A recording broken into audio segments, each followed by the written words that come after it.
Friend, good morning, সুপ্রভাত। আশা করি সবাই ভালো আছো, বিন্দাস আছো। তো সকালে এখনও পর্যন্ত চাটা খাওয়ার সময় পাইনি, কারণ ছেলে স্কুলে গেছে আর মেয়ে কলেজে গেছে।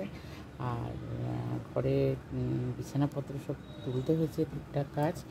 আর আমি আমার কাজ একটা সেরে নিলাম। সকালবেলা ভিডিও পোস্ট করতে হবে, তার জন্য ভিডিও করে নিলাম। তো এখন যাবো, চা খাবো, অনেকটাই কাজ আছে। আজকে রান্নার এতটা পরিমাণে ঝামেলা নেই, আজকে সব তরকারি মোটামুটি আছে। এখন শুধু করার মধ্যে করব তোমার মাছের তরকারি আর কি বলে উচ্ছে আলু ভাজা। কালকে ডাল আছে, সব আছে, সব সব সব একদম দারুণ দারুণ। আর তার মধ্যে আবার চিকেন আছে। তোমরা আবার ভেবো না চিকেনটা আমার প্রিয়, আমার চিকেনটা মোটেও প্রিয় না। মানে ঘরের কাজের ফাঁকে ফাঁকে নিজেরও একটু কাজটা সামলে নিতে হয়। তো যাই, একটু চাটা বসিয়ে আসি, বুঝলেন? চাটা বসিয়ে তারপরে শাড়িটাকে চেঞ্জ করবো। No, 1 minute. শাড়িটা পরেছিলাম, একটু ভাঁজ করে দিতে হবে। কাজের শেষ নেই, এটা করে তারপরে ছাঁচাতে যাবো।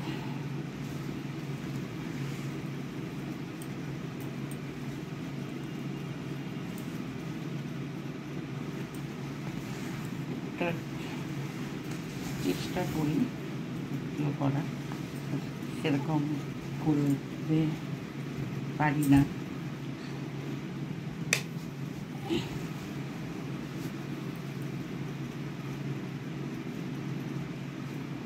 হয়ে গেছে শাড়ি ভাজ।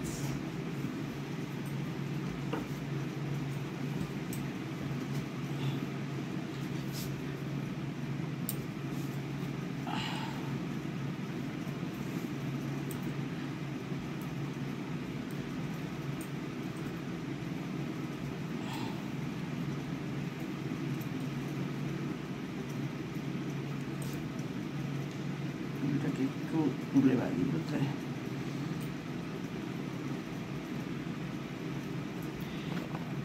কানের বাক্স, এত বড় বড় কানের রেখেছিলাম পরার জন্য, ইচ্ছা করে না, ঢুকিয়ে রাখি। এটা করেছিলাম ঢুকিয়ে রাখি। সারাদিন কী করি না করি,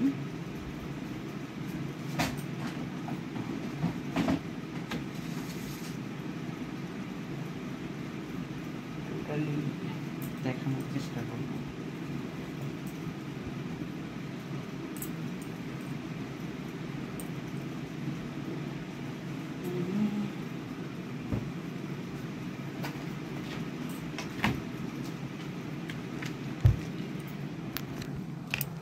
চলো রান্নাঘরে চা যাক।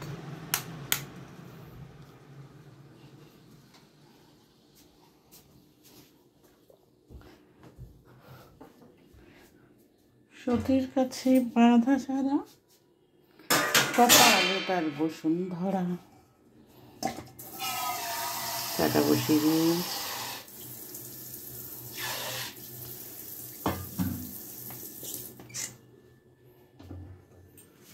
চাটা বসিয়ে দিলাম, এই যে চা বসিয়ে দিলাম। এবার চায়ের জলটা একটু গরম হোক, ততক্ষণ চলো। আমার চা উতরাচ্ছে, বুঝলে? আমার চা হয়ে গেছে, সুন্দর একটা গন্ধ বেরিয়ে গেছে, সেন্ট। চাটা ছোট করে দিয়েছি, উতরাতে দিয়েছি। সকাল সকাল নতুন বউরা দুধ উতরানো দেখে, আমি চা উতরানো দেখছি। তো যাই হোক, সাথে থাকো, পাশে থাকো। সকালের ব্লগ এখানেই শেষ করলাম, পরে আবার রান্নার ব্লগ নিয়ে আসবো। ওকে, বাই।